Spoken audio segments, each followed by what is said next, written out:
Now, Aristotle said, each of our art forms sit in a specific medium. That's a fantastically smart thing to say because we know that a work of art that is a photograph is so very different than doing the same exact thing with a painting or making a dance about it, or making a costume about it. That artists tend to gravitate towards, how do I tell this story? How do I capture the essence of this thing? In what medium do I choose? We often, like as dancers, we get enamored and we say that I want to work in dance. I'm not a photographer. I want to work in dance. But sometimes you get people who, like me, who tend to enjoy exploring both worlds. I've known quite a few dancers who are also photographers and enjoy capturing motion through the lens of a camera. Yeah, and that's a different kind of composition and a different form. So I challenge you with the art forms that you like. What are the first functional elements? Now, we've talked about it some with painting, and in the paint, it's the color, specifically the form, the shapes, that how those comes together, the line, yeah. In music, we've also got things like rhythm, we've got timbre.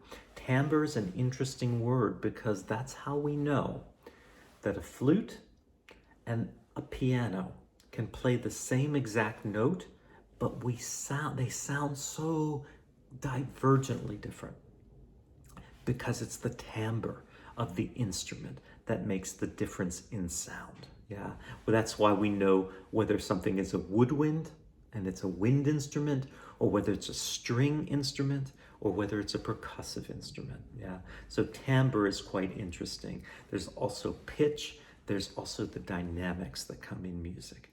Now, if we talk about dance, there's quite a few that I like to think about because we have got the elements of the body and the movement. Yeah, and these are the line of the movement quality, the shape, the energy, the dynamic, the effort, the feeling, and even the basic emotion. And we've also got things like the spatial arrangement of the dancers in the space. We've got the tempo of the movement. We've got the weight of the movement, whether it's heavy, whether it's light. These are all, like paint, elements that a dancer is composing. Yeah. The costume designers in the room, I would say your fabrics, but think about what are my first functional elements, and that's even the flow of the fabric, the weight of the fabric, the seams, the way it's put together, how much it moves. So all of those things come together. Now, someone might say when a dancer wears the costume actually informs the movement also. So it becomes part of the world that we're dealing with. Same with an actor. Yeah. So think about what are the first functional elements in this art form, and as Aristotle said, in the medium I'm dealing with. Yeah, that's cool, and that's really important to know because those are the things the artist is grappling and dealing with as they make work. Now, I have said that theater, often it's hard to have theater without a second function because theater and drama are so linked to story and plot and storytelling. Some dances too, although dance, most of us know that it can be a lot looser, hence our earlier quote from Michael Lugerie. If I talk about music, music is one of the art forms that is more first functional. And I often find that's why we find music everywhere. We find it in elevators, we find it in the grocery store, we find it in places because we can immediately apprehend it. It sometimes doesn't tell us anything and we can just enjoy the elements. It's also why we know when a song comes on, within a few notes, we usually know whether the song is happy, whether the song is sad, and whether it's a lament. We often know whether it's a love song or not because we can hear those things within the first functional elements. Now, that's going to bring us to one other question I'm going to circle back to later, is emotion in the first function. Is there emotion? And I would say there are first functional elements that we apprehend immediately, and those are emotional. So we'll come back to that idea after we decipher first and second function. But music largely has a lot of first functional elements to it. And I often like to ask the question, when does music become second function? Very easily. And a lot of times people will tell me, well, that's simple. It's when we add words to music. So when music becomes song, immediately we often have a story. So we have a second function narrative that we follow. Yeah, it's sometimes why choreographers have to choose music very carefully, because if they're doing a dance that is very first functional and they add second function music to it with words, then they're having to grapple with an audience hearing and following a story that might not be in the choreography. So, interesting phenomenon. Now, I'm going to show you a couple images. Many of you know, again, I draw and paint. It's my hobby on the side. Sometimes if I'm having a free weekend when there's no dance concert or there's nothing to do, I'll go out and I'll draw in nature. And we have some really great nature around us here in Las Vegas, so it can be quite fun.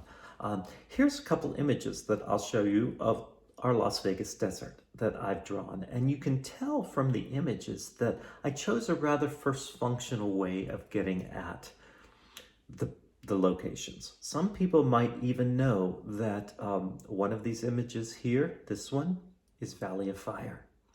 And if we look at our second image here, this, someone would know, is Red Rock Canyon. So quite wonderful. Now, what was interesting is when I painted these, I had extra paint left over. Sometimes I do.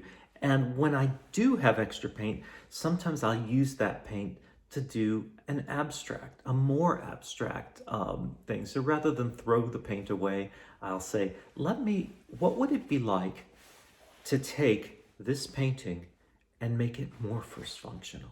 So if we look at this image of the Valley of Fire, here I'm going to show you 3 canvases. 1, 2, let me see if I can grab a third, and 3. So here is the same painting, but more abstract and more in the first function. Yeah. And for me, there's a fascination in this, that we can look at this and someone can not know that this is Valley of Fire from just seeing these colors. Yeah, they might just simply see abstraction. As an artist, I might even call it untitled, to not show you any representation.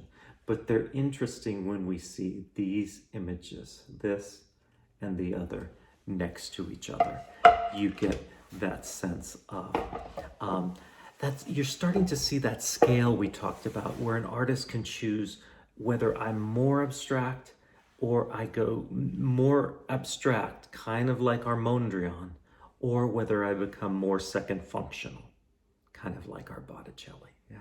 So those are quite fun to see and to look at. Here's another image from Red Rock Canyon. And some of you know that I've taken some of these images and used them in some of our dance concert work, putting dancers in front of them. And that might be fun too. You can say, oh, that's interesting, because you have something that's more realistic, more second functional and representational. And I'm putting it in front of a more abstract background. Although that abstraction there does tell us Las Vegas. It does tell us Southwest. It does tell us desert. So we're starting to have some second function elements within it.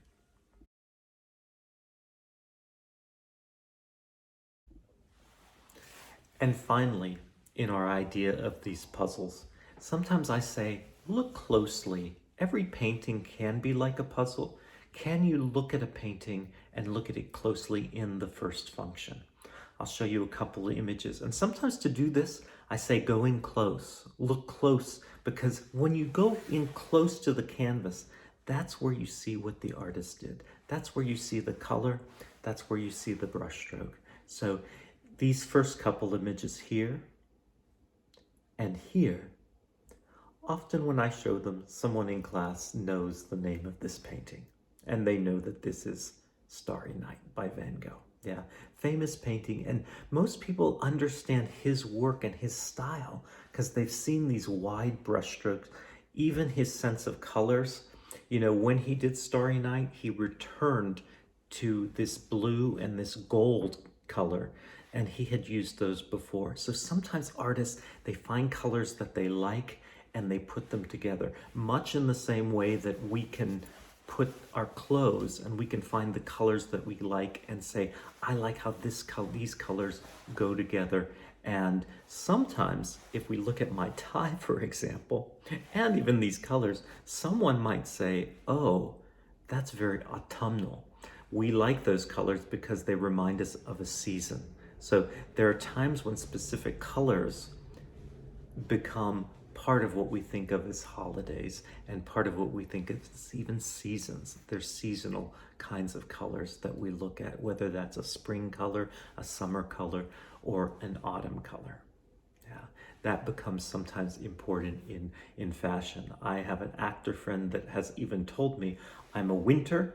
Someone once told me that, and those are the colors that look best on me. So when I go to an audition, I usually pick winter colors to wear because they complement my complexion. They complement me better. Yeah, fascinating in how we deal with our first function in our world.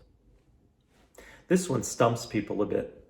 This, if we go in close, might not mean anything, but it's Andrew Wyeth's Christina's World. And here, this one is fantastic because when we look at this canvas closely, we even see the pencil marks and we see a grid of all these places with these tiny dots. Yeah, here's another place here. But when you step away from this canvas, and this artist works in very large canvases, you get this. Yeah, this is the artist Chuck Close. Yeah, funny.